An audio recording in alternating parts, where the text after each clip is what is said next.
Welcome in, everybody, to Chatterbox Bearcats. I am joined by Trace Fowler. I'm Greg. Joined by Trace today. The Reds just lost right before we recorded this. PJ Higgins grounded into a double play in the ninth inning, and they lost 6-3. And we just wanted to come on here and talk about some Reds. Storylines. Trace hasn't been on a whole lot this spring. I'm pumped to do my first show with Trace. So, Trace, before we get into any Reds topic specifically, how are you doing this spring? Are you ready for Hi. Are you ready for opening day? And what are your thoughts? I'll tell you what. I don't know. I don't know if it's nerves. I don't know if it's just the fact that you're completely disappointed, perhaps yet again on Selection Sunday. But this is Chatterbox Reds tonight, not Chatterbox Bearcats. Is Greg, that what I I don't know if said? Chatterbox yeah, Bearcats? yeah, and we're gonna keep it. We're gonna keep it. Wow. You can go back. You can go back and you can cut all this and you can say, "Oh, no, not here, not in Chatterbox, baby. This is authenticity." I don't know who was more nervous. More nervous, you or Ludwig Oberg today. I'm not totally sure. But nonetheless, it's been an unbelievable sports day for me personally. One of the best times of the year as a sports fan. Just the fact that you have all of these sports kind of colliding together. You have March Madness right around the corner. You have the Players Championship. The Masters is going to be right around the corner once March Madness ends. And as you mentioned, you have opening day right here towards the end of the month as well. It can't get a whole lot better. In fact, it was so good today. At one point, I was sitting on my couch and I thought, man, do you remember COVID when we had no sports at all? Like there was nothing to watch. No one knew what to do. But just to shoe, I guess, merely 5 to 6 years later, one of the best sporting days of my life, to be honest with you, so far. And not only that, but we still have USA versus the Dominican Republic, which is going to be more than likely epic in one way or another. I don't care how it goes. Even if it's a blowout, I think it'll be entertaining just based off I know we'll keep it a kid show, but I have a strong suspicion there might be some extracurricular talking going on. Some would call it starts with an S, ends with a T talking, but we won't do that on this show. But no, Greg, I'm happy to be here. I'm looking forward to opening day and glad to do a show with you. Glad that you joined the crew here and looking forward to what is hopefully, I would say, pleasantly surprising year. I think expectations around the city and around the fan base for the most part is optimistic in the sense that they're going to be able to compete for a playoff spot and hopefully a division. We'll see how well the top echelon teams do. I don't know. Every year I say the Brewers can't do it again, and they do. So I'm just going to shut up on that one. And then you have the Cubs, who are obviously the Cubs, but looks like they have some pretty good players as well. So, yeah, I haven't been on a whole lot, Greg, but I feel like from a spring training perspective, there's highs, there's lows, there's some things that we'll get into. But for the most part, we'll keep it entertaining on the show. And I think that there's some things that are worth kind of maybe investing some genuine stock into. Spring training, I've always said, if you don't get hurt, it's great. But we're getting towards the end of spring training here. I guess not really quote towards the end, but we're nearing the end. That I think you can start to maybe make some rather decent observations. Yeah, for sure. Well, I think I'm going to be rattled the rest of the show. The fact that I call it Chatterbox Bearcats. I've never even been on Chatterbox Bearcats, and I somehow said Chatterbox Bearcats. So that's incredible. Bearcats is on your mind, man. They were a point away from being their name called about an hour ago, and all Bearcat fans are now hoping for the future yet again. Yeah, pour one out for Wes Miller. I am actually going to spring training this coming week. It was just a couple years ago. We were in a big van. That's where I first met you, and we went across the country and went to some spring training games and had some good memories. But one storyline kind of I wanted to get into and want to get your thoughts on. Brandon Williamson pitched really good again today. He threw 4 innings, didn't give up any runs. I think he struck out 4, walked a batter, gave up 2 hits. And it seemed like they've said Brandon Williamson has had a shot to start the whole time with Rhett Lauder and Chase Burns, and they even threw in some guys like Julian Aguiar, but we all knew they didn't really have a shot. And I think when the Hunter Green news was announced, it just kind of felt like Brandon Williamson has a shot, but it's kind of Lauder and Burns unless something goes seriously wrong. But it seems like he's really pitching well, and he's really throwing his name in the mix. I wanted to read a quote from Terry Francona here because I thought it was interesting. It's a little long, but then I just want to get your thoughts on if you think he has a serious shot to make the opening day rotation or if he's probably just going to be depth in AAA. But here's the quote from Francona. He said, he's got like a 5-pitch mix or 4, depending on the cutter. His breaking ball's very slow, but it spins tight. He's got mid-90s velocity at times. He's a 6'6" lefty. I love that. There's a lot to like. I think our biggest challenge is probably his too. Hey, I'm getting on a 5-day rotation because you come back from surgery like that, and one day you feel pretty good. Next day, it's like trying to navigate getting that routine, and that it's going to take some time. It's not his fault. He's done a great job. So I read into that a little bit of maybe he's still on the outside looking in, but that was before today's start. Anyway, just what are your thoughts on the rotation? Brandon Williamson, Chase Burns, Rhett Lauder, the whole 9 yards. I would say that he's probably not going to make the rotation unless something obviously else goes wrong. And it's nothing against Williamson. It's just kind of one of those spots you find yourself in sport where we can all sit around and act like everybody gets their fair chance. But let's face it, when you walk into spring camp as a non-5-star quarterback and there's a 5-star quarterback there, it's you just, no matter how good you look in practice, no matter how bad the 5-star looks in practice, for the most part, that's what the spring training is. It's practice. Those guys aren't going to lose their spots unless there's some kind of what I would call injury situation, or I guess maybe with Burns, they're really worried about some kind of pitch count metric that I have just completely about to lose my mind about in a way. Just, I get the idea that we can hopefully use data and get an idea of how many times guys should throw or not throw, but it just seems like you can't baby these guys forever, and you got to hope that they're going to be able to be strong enough to be able to throw 4 innings instead of 2 innings in spring training. I'm not going to go on a side tangent about Burns the other day, but Burns said he's healthy. He feels great. I'm going to go with that. I'm going to expect he's in the rotation. Rhett Lauder, might I remind everybody, really the last time he threw the ball in a relatively meaningful situation, he was also very, very good. And Brandon Williamson was as well. So I guess as a Reds fan, you should be pleased with the situation. As far as stashing him at AAA, I wouldn't personally do that. I get the concept and the idea as to why you would, because you want him to be kind of in the starter mentality. You throw every 5 days. You don't have this influx of something relatively new, and maybe you can kind of keep the headspace relatively clean with Williamson. But I personally want him on the major league roster, especially the fact that he's left-handed. I know it's kind of amazing. Last year we had nobody that could help really in leverage situations that was a left-handed pitcher, and I would like to think that he could offer that. I don't want to say he's Brent Suter on steroids, because I think that might be a little disrespectful perhaps to Brent Suter, but he kind of is. Like, that's how I view him right now. He's kind of like a better version of Brent Suter. And the funny thing is Brent Suter was very, very valuable for that team last year. Like, yes, he ended up getting a mop-up role towards the end, but there were times last year where Brent Suter felt like one of the best options out of the bullpen, especially against left-handed hitters. And that's what we're going to find ourselves in again. Now, I know we added some Calvary there to the mix, but I'm not just going to stash him in AAA if that's what we're getting after. And I would also perceive the comments of Francona of he's just he likes what he's doing, but it's just not going to be good enough to make the rotation. Yeah, and Williamson also had a quote that basically said, like, I'm getting on the team plane. Like, I love the confidence coming of it. I'm with you. I think I would really enjoy him out of the. I'll give a more fair comparison to Brandon Williamson. I'm going to say a left-handed Nick Martinez as opposed to Brent Suter.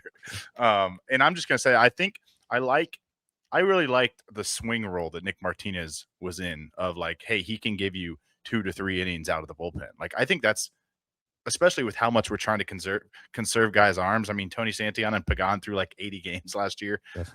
I really like having a guy like that in the bullpen. I'm not sure I'm convinced the Reds are going to do it, especially with the Green injury. I think they'd probably just want somebody ready in case another injury happens or something. But I don't know. I guess we'll see. I think it's, like you said, it's a good problem to have. That you can never have too much pitching depth. I know people are tired of hearing that, but it's so true. You know, they lose another starter, God forbid, like all of a sudden things are on the rocks, and you could throw Williamson in there and it's not the end of the world. But I'm with you for the most part. I think he would benefit the major league team, and he's had an awesome spring, which is really impressive after not even throwing for a year. So next, I kind of wanted to get into, this is probably being the biggest storyline of the spring for the Reds, obviously coming off of such a down year last year where all Reds fans are so high on Matt McLain. Matt McLain hit his 6th home run of the spring on Sunday. Here's a stat. It's the most homers by a Reds in spring training since Adam Duvall in 2017. So just a simple question here. Are you buying the Matt McLain stock? Are you into the spring? It's spring training. It doesn't matter. Just what are your thoughts on Matt McLain so far this spring? Chatterbox Reds is brought to you by Fairfax Credit Union. Fairfax is rooted in Cincinnati with 9 branches across the city. Fairfax is a non-for-profit financial institution owned by its members that returns earnings to them through lower fees and better rates in addition to traditional banking options. They have an auto program going on right now offering 1.5% off your qualified rate when you refinance your vehicle with them. Your first payment isn't due for 90 days. Loan subject to membership and credit approval. Restrictions apply. Visit our website for terms and conditions. Go to sharefax.org to apply online or call 513-753-2440.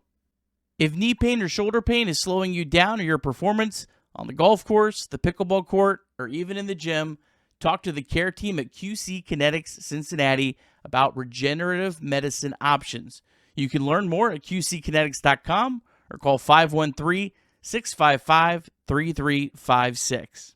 Yeah, this is where kind of the start of the show, I said you can start to make some narratives and you can start to put maybe some stock into some things that you've seen. This is where it's a tough situation with Matt McLain because one could argue it is spring training, and I think that I genuinely would typically agree with them. I'm not going to go on the on the record and do what I have done maybe in the past and say that Matt McLain's the best second baseman since Joe Morgan for the Reds, and obviously the Brandon Phillips of the world and the Brandon Phillips fans come after me in full force, like I might have hypothetically done that in the past.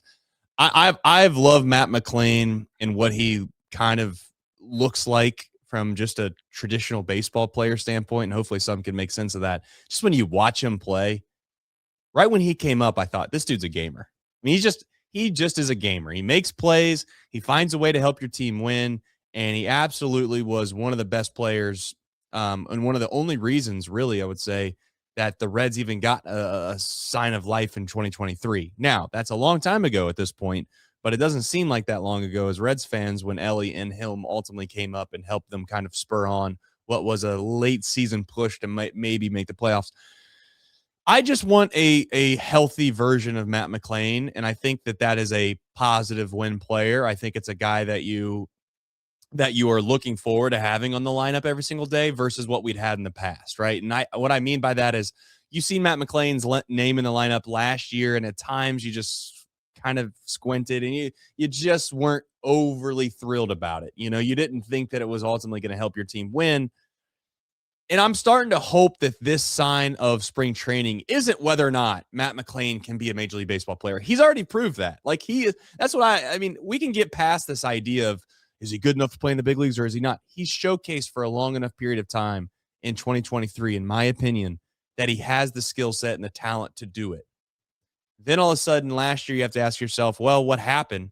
And you can easily point to an oblique injury. Like for those that don't know, that's a serious, serious injury. It obviously took him a long time to recover. And when he came back, he didn't look the same. And I'm hoping that a year removed from that, he's got some confidence back and he doesn't have any physical limitations. And I'm going to buy that Matt McLain is going to be more of the version of 2023 than what we'd seen last year. I just have to. I mean, if you're a Reds fan and you want to have any optimism, you have to buy into that because it's one of the saving graces of the 2026 season, in my opinion. You have to have some guys step up. I'm going to say it now, and I'll say it till I'm blue in the face. This pitching staff this year is nowhere. I can't even imagine them doing what they did last year. They were so good last year that I just can't fathom that being replicated. So I'm asking myself as a Reds fan, where else do our wins come from? How do we get a little bit better if our pitching regresses, which I'm sure we'll get to here in a bit? And Matt McLain is the easiest answer of everybody because he was so bad last year and he was so good in 2023 that you have to say, well, even if it falls in the middle, Greg, that's a win for the Reds. Yeah, 100%. And that's kind of what I've been saying all spring is like, if he can just be average offensively, it's so much better than what he was last season. I mean, I've said it before, but like we were looking at lineups last year where it was like Cabrian Hayes, Jose Trevino, Matt McLain, 7, 8, 9 in the lineup. You're like, we might as well just go back out in the field because this has no chance. But then, like you said, you look at him in 2023, he was arguably the best offensive player that season. So like, it goes to like, if he can just be average, this offense is a lot better, let alone if he can be anything close to what he was in 2023, then the offense just has such a higher ceiling because I'm with you. I just don't think there's a way that he could possibly be as bad as last year. And I truly do think the injury plays a big part. Anytime guys have big surgery, I know we saw it a couple of years ago with Tyler Stevenson. It took him a while to kind of get back from that big surgery. So I think if nothing else, and I've said it before, people are probably tired of hearing me say this, but it gives him confidence what he's doing. And confidence is a big thing for athletes to go up there to the plate against guys that are throwing, 95-mile-per-hour plus. Yeah. I mean, if it would have went the opposite way, right? Like if it would have went the opposite way, everybody would have cast the basically the doubt on Matt McLain. They would have said, oh, he's washed. He can't play anymore.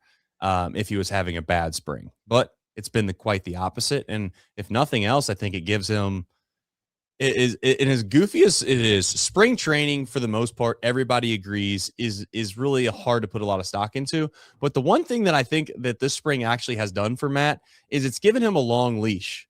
Like I know that sounds crazy to say, but I think Terry Francona's ability to watch him on a day in and day out basis and see just how great he has played firsthand. And as much love as Terry Francona had for Matt McLain last year, I mean, comparing him to Dustin Pedroia of all things, like that's high praise, very high praise. Yeah. And I expect now if he does get off to a little bit of a sluggish start, it's just his opportunities aren't going to get ripped away from him. He's going to get plenty of opportunity. And people forget how good of a defender Matt McLain is too. Like I think that unfortunately how bad he was at the plate overshadowed what he's capable of doing from a defensive standpoint. And even if he made a great defensive play last year, people just like didn't care, right? It's like, oh, whatever. He's still horrible. And I'd love for that kind of narrative to change just because of his ability to be an average hitter. And if he's an average hitter, people are going to love him. And then same goes with Cabrian Hayes. If he's an average hitter, maybe even below average hitter, people are going to love Cabrian Hayes. But if you can't hit water, if you fell out of a boat, Greg, that no one cares about how good you are defensively, unfortunately. Yeah, 100%. I think that's exactly spot on. And that's actually what I am worried about with a guy like Cabrian Hayes, but we'll talk about that on another day. Kind of the next thing I wanted to talk about, obviously another big roster battle going on right now, and guys that are just, again, we're talking a lot about so far on the show about guys that are performing well, which is great. The Reds have very few guys that are playing, poorly in spring, which is nice to see, whether spring training results matter or not. He got a hit today. I think it was the second of the spring. So he even hit it over 100 miles per hour. Do you know that guy played last year in a corner outfield spot for us and Connor Joe? Oh yeah. While we were in a playoff race. Yep. They sure did. Don't forget. And Espinal was hitting the 2-hole for the whole first half of the season. So but can only go up from here. We had it going. So the battle for, I'd say there's probably 2 roster spots, assuming guys like Noelvi Marte are safe. I kind of think Dane Myers is pretty much safe. They traded for him. They're not just going to send him down. So I'd say there's 2 roster spots for Nathaniel Lowe, JJ Bleday, Will Benson. I threw Reese Hines in here. I don't think Reese Hines actually has a good chance to make the opening day roster, but he's had an impressive spring, so I just wanted to throw his name in here. Do you have any 2 guys out of that 4 that you'd like to see? Because I think it's hard to look at spring training and view by that because they've all been really good this spring. And then really Lowe's been consistent, and then Bleday and Benson have kind of been all over the place. Hines has obviously been all over the place. So it's really kind of hard to judge, but just wanted to get your thoughts on kind of the battle for the last 2 roster spots. Bleday and Benson feel like the same player in a little bit of a way. And I don't mean that in the sense that they exactly kind of have the same, back of the baseball card vibe to it. I do think Benson has a little bit of a higher ceiling. He definitely seems like a kind of a high risk, very much low reward type player as well. And Blade seems like maybe just the same, but maybe a little more consistent. And I don't Low kind of strikes me as a guy that, and I don't mean to like maybe compare the two in regards to the types of positions they play are completely different, but Scott Rowland-esque in the sense that, like you feel like he certainly has more pedigree. He's certainly a guy that the moment probably won't get too big for. And you also feel like maybe you can feel like over the course of the next 3 or 4 months, you can almost guarantee that you're going to get somewhat in this area of production. But you could make the case that Blade and Benson could give you an infinitely higher amount of production. The issue is, I guess the question ultimately comes down to whether or not the management and the staff and Francona, what do they feel like their possible inefficiencies are at certain positions? And do they think that Sal Stewart is going to be able to play every single day at first base? And do they want Spencer Steer to play at first base, or do they want to have a kind of a veteran there that maybe can kind of fill the void for a while? and I think that you could make the case too, by keeping Lowe, you take one of either Benson or Blade and you filled that role as well. It almost feels like if you keep Blade and Benson, you have two of the same player. You don't have the luxury of maybe of what Lowe could possibly bring to the table and do for you. So my guess is, this is my guess, and you have options for Blade and Benson, I believe. Don't quote me on that, but I'm about 99% sure on it. So if you have options for the both of them, my guess, again, we kind of go back to the whole Brandon Williamson thing really fast to tie a bow on this. It kind of feels like Benson and Blade are one of them's going to go, and no matter what they do, and Lowe's going to be given an opportunity to kind of find maybe a little bit of a spot to help at first base. If you had to put me up against it, I keep Benson, but everyone's going to say I'm a Benson stan, and that's all I'm not. I'll tell you what, this year, I am not going to sit here and die on a hill for any of these guys. I'm not doing it. I don't know if it's that big of a deal one way or the other. I'm sure that there's other people on Chatterbox Reds and Nick that would completely disagree with what I'm saying, but I just don't see a reason to get overly upset one way or the other, no matter what they do. Yeah, I think Nathaniel Lowe is pretty much going to have a roster spot. I think his position, if he was an outfielder, he'd be no doubter he'd be in there. I think the weird thing is he plays first base and really DHs. And the Reds have Sal Stewart, who's going to do that. They have Spencer Steer, can play first base. They have Gino Suarez. They're trying to play some first base. But it's still, he's that veteran guy, like you said. He's got a high floor. Even last year when he really struggled against right-handed pitching, he had like a 760 OPS, which probably would have ranked like top 3 on the Reds last season. So it just feels like to me, I just feel like I'd be so shocked if they didn't keep him, because I'm guessing he has some kind of opt-out clause that he's not just going to go to AAA. That if he doesn't make the team, he probably has an opt-out clause and someone else is going to pick him up. I am with you on Blade and Benson. I actually probably would have said I probably am a little opposite on. I think Blade probably has a slightly higher ceiling in my mind. I think being like a top 5 first-round draft pick, I think if he can somehow put it together, the talent that he has, which we've seen a little bit this spring, I think he could just break out. Where Benson, I think we kind of know what he is. Like, he's going to hit the ball hard against right-handed pitching for the most part. He's going to walk some. But I don't know that I have a pick for those two right now. Like, I think if you made me pick, I would probably pick Blade at the moment and Lowe. But I really don't have, like, I'm not going to be upset one way or the other between any of those guys, really. And again, we're just talking about a team that was starting Connor Joe and Garrett Hampson and Santiago Espinal at times last year. So, like, it just makes me happy. Like, as long as we get through these next 11 days with minimal injuries, that this team's in a better position from a depth standpoint to actually do some damage and better than all of that is all three guys we're talking about can hit the ball out of the ballpark. None of these guys are, singles hitters are going to go hit 8 home runs for the year. If they get consistent playing time, each one of these guys could hit 20 home runs. So I think that's what excites me is that whoever they choose out of this, they have upside. They can hit the ball for power, which we know we've been wanting, and last year was a struggle with that. But it's going to be interesting. I really don't know who they're going to pick between Bleday and Benson. We also want to remind you that you can call or text 988 anytime, day or night. The 988 Suicide and Crisis Lifeline is a place to get support for anything related to mental health. Whether it's an immediate crisis, simply wanting to find out how to connect with care, or anything in between, it's a 100% confidential, secured, anonymous way to reach out for help when you don't know where else to turn.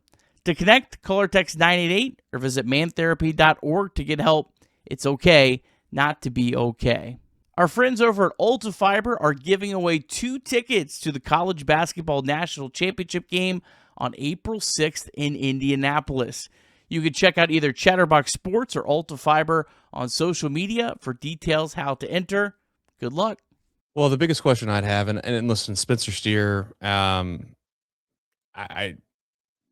be interesting. It's just gonna be interesting to see how they put people in certain roles and what they feel comfortable with doing. Because I would say towards the back end of some of these baseball games, if you are down 1-2 runs and you start to sacrifice some of the defense and you pinch hit for Cabrian Hayes, and maybe I'm wrong on that. They might just stick with Cabrian Hayes and say he's in there no matter what. And if he comes up in a big spot in the 8th inning with the bases loaded, maybe they're just going to leave him in there to hit. I don't know.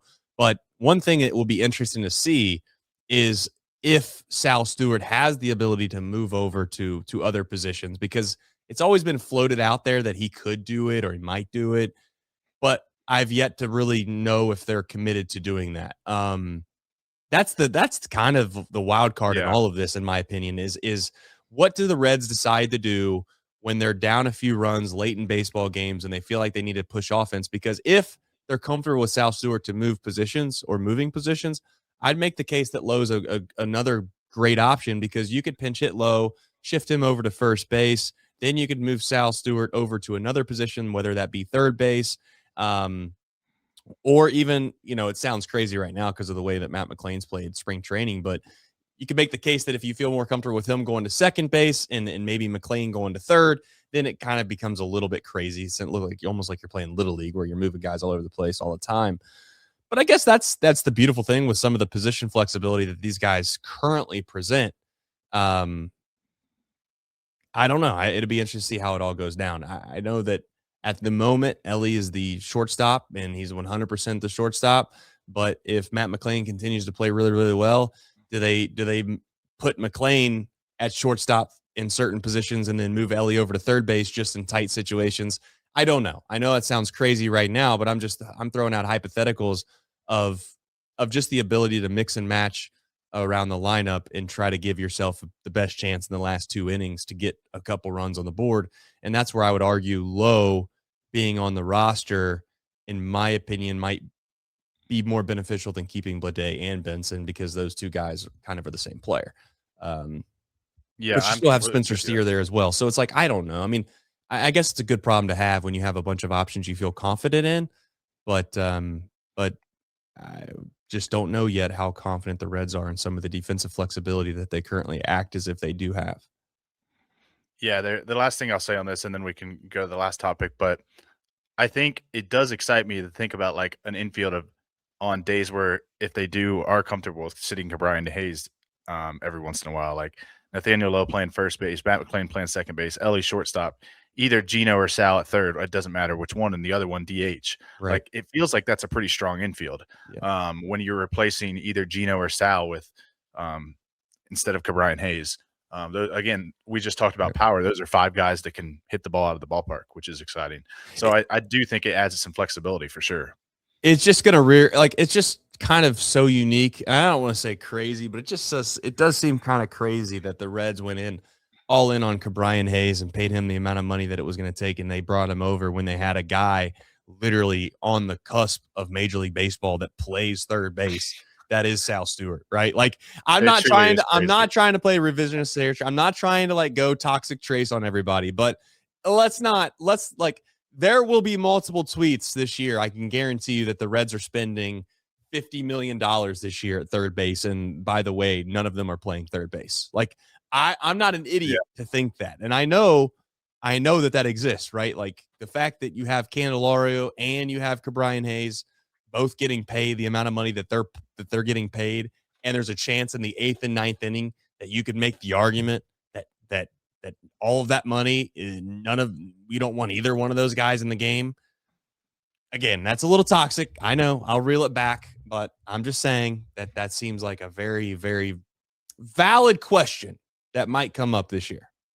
Yeah, I think I've already seen some people say, "Oh, you should just flip Hayes," and I'm like, I honestly don't know if there's another team in baseball that would take Ke'Bryan Hayes' contract right now, unless he goes out there and hits like 20 home runs on an accident or something like that. And I mean, correct. And if he does that, we'll be pumped to have him. Exactly. I mean, it's just I hope I'm wrong on Ke'Bryan Hayes. I think he's unbelievable from a defensive value standpoint, and defense definitely matters. Like we've tried to echo that on this show. Like you have to have guys that can catch the ball. There's so many times, even last year, where it felt like that's the thing that shot this team in the foot more times than not. And yes, they were only scoring 1 and 2 runs what felt like 4 or 5 times a week last year. But there were times where it's just like, man, we have some really bad corner outfielders. We have a guy that can't catch the ball at third base at times. So Ke'Bryan Hayes has value. It's just going to be interesting to see how they handle it if guys play well. And Ke'Bryan Hayes might play unbelievably well, and Nathaniel Lowe turns into Mike Ford like 2 months later, and we don't even remember that he was a part of the conversations. Mike Ford, I love you bringing up Mike Ford on March 15th. He hit a triple in San Francisco that I'll never forget. Mike Ford hitting a triple, and that raised his average to like 150. I think he was released the next day. Last topic. Yeah.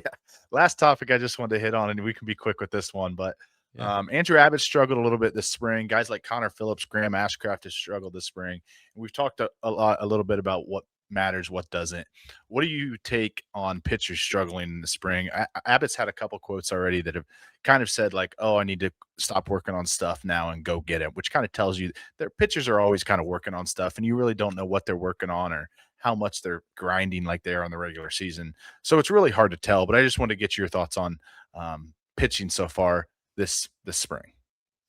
I think the same optimism that you could have with Matt McLain, in the sense that he's playing unbelievably well, and how I kind of guard against that. I kind of do the opposite with maybe the struggles of the pitchers.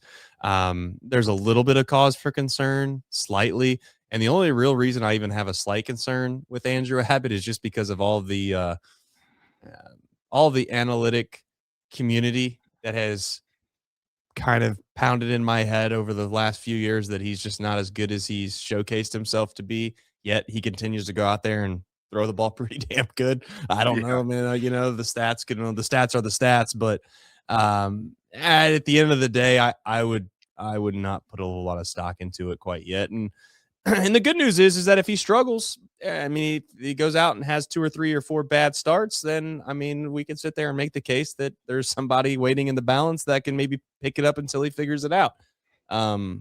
But let's be honest, if Andrew Abbott isn't going to throw the ball to the level in which we kind of have become accustomed to, it's going to be hard without Hunter Green. It's going to be really difficult to find a way to survive in advance with March Madness around the corner, if you will.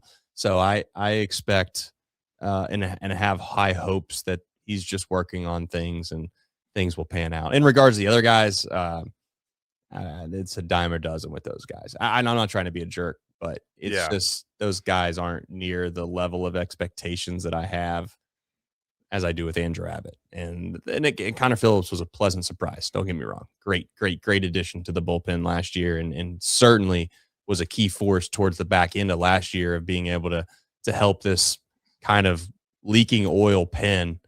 I do have some concerns with Pagan, if I'm being honest, because I just feel like we've kind of just ignored the fact that this guy is, getting up there a little bit in age, and if anything, and 2 years ago, before last year, like he was bad 2 years ago. We kind of forget about that too. Oh, I don't forget. I remember vividly about how it's like these guys are not. I just think it's crazy that the Reds kind of just did that, and I don't mean to say that I know everything or anything like that, but I'm slightly concerned about the idea of what our back end of the bullpen looks like right now. Maybe I'll be wrong, but we were leaking some major oil at the back end of last year. Some major oil. By the way, if Noelvi Marte doesn't rob that home run, I got news for you. A lot of people would have different perceptions of certain players on this team. Yeah, very true. Very true. One thing about the starting pitching that you hit on, and I've heard people say, like, I think the Hunter Green injury puts a lot of pressure on Chase Burns and Rhett Lauder. I would almost argue and say, I think it puts more pressure on Andrew Abbott and Nick Lodolo, because that just means the Reds need those two guys to be who they are and pitch to their potential. With if Lauder and Burns are the two guys in the back of the rotation, you're going to have some awesome starts from them, and you're going to have some starts where, like Burns did against Boston last year, when he got one out and they poked him around for 6 runs. Like, they're young pitchers, they have tons of potential, they have tons of upside, but they're still super young. So they're just, you can't just rely on them to go have an ERA of the high 2s or low 3s, whatever it is. Whereas Lodolo and Abbott, you're like, okay, we think we know what we got here when healthy. We need you to go perform up to that level and kind of hold down the fort until Hunter Green gets back. Yeah. You know, maybe this is also another crazy thought here as we round out the show, but I wouldn't even be against the concept. And I know this is maybe really foreign. The entire power to my whole entire house just went out. Why? I don't know. I think it's probably the 60-mile-an-hour winds, which, by the way, the 60-mile-an-hour winds is probably great on a cell phone while I sit outside and do the rest of the show. So to round it out, I guess, I don't even know what I was talking about, but I think it had something to do.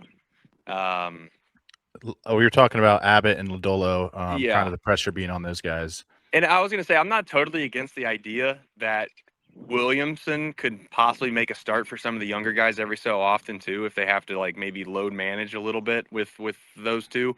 I don't know how we feel about having 3 lefties. That's what I was going to say is last thing here real quick.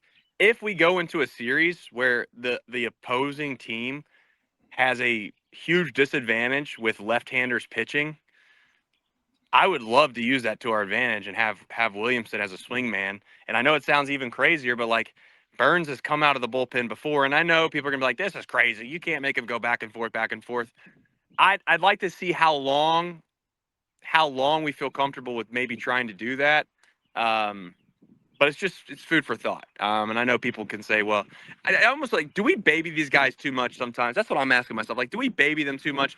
I see Nick Martinez, by the way, it's blowing like 80 miles an hour outside. I see Nick Martinez do this for multiple years in a row where he could just start and then he goes back to relieving, and he does it just perfectly fine. What makes us think that some of these other guys can't do that? I don't know. But nonetheless, Nick's probably having an absolute conniption fit with the amount of wind that's going through my phone and the way it looks and all that. So for those that are wondering, one last time, my power went out in my whole house. I got no options. This is the only thing I got. No light inside, Greg. Perfect time. Perfect time. Between me starting off the show calling it Chatterbox Bearcats and your power going out, I think this might be our one and only show we do together. Yeah, Nick's gonna cut us off. Nick's gonna cut us off. We're done. Never again. Yeah, we're gonna get the Benson treatment from last year. Yeah, but anyway, Trace, this has been amazing. We'll go watch the USA and Dominican Republic play some baseball. That's going to be electric for sure. But this will be fun. Hopefully you get some power back. Hopefully I remember what show I'm hosting next time. But this has been awesome. And as always, thank you guys all for watching. See you next time on Chatterbox Reds, and go Reds.